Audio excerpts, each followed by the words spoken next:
Hey there, ladies and gentlemen, boys and girls. Starting a little bit early for you guys. Back in the day, I ran the poetry open mic originally from David Rubin and then taken over by Charlie Newman and then handed over to me. That was at the cafe on North Lincoln near, 5300. Oh my God, that was north for all you people. And then we had, and it was on Tuesday nights, and sometimes I would start an evening by reading things from literary magazines. You seem to hate read on the dirt magazines. And then on Wednesdays, it moved over to Gallery Cabaret, where it got the name the Cafe Gallery. And sometimes, because I would start at 7 o'clock and people would not be there yet because they weren't back from work or they weren't able to take the train in time, I would be starting by reading things from most recent Scarce Publications book releases. So, in honor of the Cafe Gallery, I've reinstated that, especially in times when we have the quarantine times and COVID times and we're all trapped in our places. I thought I would try to bring creativity back for all of you people by doing readings and reinstating the Cafe Gallery book reading series. I am going to tonight read to you 3 poems just about from the end. Very, I think the 3 out of the 4 last poems in the Down in the Dirt issue collection book from January through April of 2021. Most recent issue collection book that is titled Excerpts from the Plague Years. Excerpts from the Plague Years was actually photographed of a singing statue in the middle of Austin where if the winds tunnel through, it would actually sing as it goes through these pipes. And the thing was, I discovered this thing when my husband had pointed it out to me when there was no power in Austin, Texas, and our house had no power, so we were driving around because you had heat in a car, and I found this thing, took photographs of it. It's probably one of the few photographs of the singing stone that actually has tiny little icicles hanging from it. Check that out. What? So anyway, it's a cool sight to see here in Austin. It is a cool thing to see when it actually has icicles hanging from it. And I thought it almost, my husband said, it almost looks like a tornado, which seems appropriate for a title like Excerpts from the Plague Years. Collection book titles like this and issue titles are based on accepted writings in the book. Something inside the book has that title. So, ergo, it got to be the title of this issue collection book. So I thought I'd share with you 3 poems from near the end of this book, and they all relate to the destruction of the Notre Dame in Paris. And I was at the time taking pictures of my screen, my television screen next to my desk, and texting them to my husband because I had no idea if he was getting the news. And of course, I saved those images from different outlets, so each one has a different image to go with it. Here's one that you can see kind of sort of right now. If you would like to see any of these images, you could go to Xyresic.TV/Kuypers and go to the writing section and search for these poems, or you can look for this book and there will be links to color versions of those images as well. So you just saw a shot from that, but this first poem is called Xystus to Foundation. The shock comes from the suddenness and the certainty when something loved for years, always a constant, is suddenly destroyed so quickly, so succinctly, so completely. You thought you did everything you could to stop this. You thought the entire world did everything in their power to stop and make sure that nothing like this could ever happen. And yet, here we are. You sit in shock from far too far away to make a difference and watch the new mindset of instant recollection to force down your throat the instantaneous news that is killing you. It's killing you to live through this pain. Thousands of lifetimes and stories are lost in one unplanned, unintentional act. Now face the loss that no one expected, the loss that we couldn't even imagine. Everything from the foundation to the Xystus has collapsed as you wonder what within you has collapsed too. Whether you want to worship or want to admire or want to remember, it is now gone forever. And your first battle is to cope with it, to let the shock wear away until you can begin to grieve. Xystus to foundation, it seems a fitting top image, just to be able to have that one reflected in the poem. Just snapshots from news footage, and that is why I was sharing that with you. And this next one, Xanthoxenite in St. Mary's Lake, has 2 shots of the destruction. I'm going to show it to you, but as I said, if you look up in the writing section, Xanthoxenite in St. Mary's Lake, you can see these images if you go to scars.tv/Kuypers, or if you look up this book through Scars Publications, you'll see links to color versions of the images as well. So this is the second of 3 poems about Notre Dame. This is Xanthoxenite in St. Mary's Lake. I ran my hand along your metal.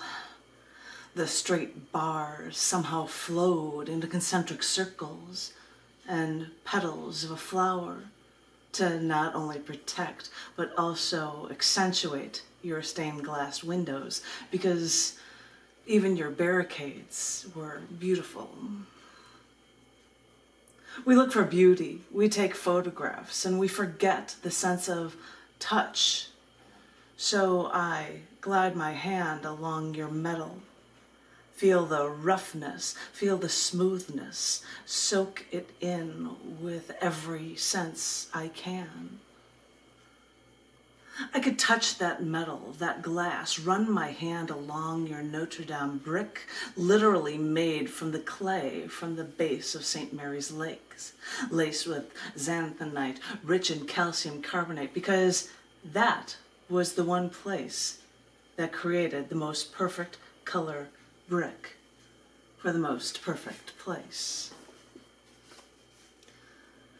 These visual things concerned them, because if a fire destroyed one building, they would work to preserve these bricks, because even these visual things mean the world to us for some reason. And when fire one afternoon consumed you entirely, everyone worried about what physical objects could be preserved. Your ancient beauty cannot be replicated, yet billionaires are offering millions to recreate you again. And I just want to tell them, replicating something once it's destroyed misses the point, because this sacred place is just that, sacred. And it is so much more than recreating something on site and hoping that's enough. Whew. Ladies and gentlemen, boys and girls, these are the last poems I'm going to be reading from this collection book for you guys in honor of Cafe Gallery on a Wednesday evening, when it would start at 7 o'clock and people wouldn't be showing up right on time. So I would start reading something just to be able to get things moving. And right now, from what I hear, they are rebuilding and redecorating. They are not open yet. What a shame. I can't go there. What can you do? But what I can do is keep the spirit of the creativity alive by sharing with you one more poem, the second to last poem from the Down in the Dirt January to April 2021 collection book, Excerpts from the Plague Years. And I hope you enjoy it. You know, it's funny, I've got these guitars behind me, and that was a cool thing about Gallery Cabaret, is that they would have music performances, and we had to be done by 9 o'clock because Ross Berman would come in and do the open mic for music afterwards. So it was always cool to have music around, and sometimes I'd sample music in for our readings as well, and people were always welcome to sing. So it's beautiful, the idea of having the guitars around as I'm talking about Gallery Cabaret, and wishing that we could all go back. But ladies and gentlemen, this is the last poem I'm going to share with you, second to last poem in the book, and it is called Xyresic Flames, and these were all written on April 15th for right after the Notre Dame fire. Xyresic Flames. And before I go, I will share with you a couple photos, just video stills from things that happened that day from different sources, just tiny little snapshots. If you'd like to see them in color, you could look up this book at scars.tv and you can see links to the images, or go to scars.tv/Kuypers for the poems and go to the poem like Xyresic Flames and you'll see these links as well. Last poem for you guys. This is called Xyresic Flames. Once in France's history, the Catholic Church and the Notre Dame reigned supreme. Catholicism was the state religion, and they collected heavy tithes from all people's incomes without the church paying a dime. So during the French Revolution in the 1790s, revolutionaries looted the Notre Dame, saying that it wasn't even a church at all. And even as they tried to remove the Catholic Church from France, the Notre Dame survived. When Adolf Hitler knew defeat was near by the end of 1944, he gave out the orders that if it looked like the Allies would recapture Paris, then Germany must destroy every religious and historical monument, including the Notre Dame. But without the manpower or the munitions, German military in Paris could not be able to could not abide by the telegram telling them to leave all of Paris in complete rebel. So, after falling in love with the Notre Dame, they defied the Führer. Even in recent years, extremist attacks in 2015, 2016, 2017 show shootings, car bombs, even slitting the throats of those celebrating Mass in the Notre Dame. The church survived, but new terrorism based on religion also flourished. I've always loved fire. Light some candles. Listen to the crack and pop of burning wood in your fireplace. We discovered fire countless millennia ago and use it for light, heat, energy. We can tame this beautiful beast to become our tool. We enjoy campfires and toasting marshmallows. We keep fire alarms charged to protect us. We find fire fascinating, and we forget to fear a fire catastrophe that can take down a forest of dried wood in a single revered cathedral. Humankind has this love-hate relationship with fire, with its thousands of chemical reactions producing a hypnotic flame. We must remember that it is not the destruction of things that feeds the flame, but the formation of new bonds that create the heat and drives this chain reaction, as it did with Xyresic Flames in the 12-plus hour fire of the 850-year-old Notre Dame. It is a love-hate relationship we have with fire because of what it gives and what it takes away. Ladies and gentlemen, boys and girls, I hope you liked that installment, this fascinating installment of reflecting on something that we've all gone through a few years ago and were stunned by when it was happening right during lunch hours when it started here in Central Standard Time in the United States. And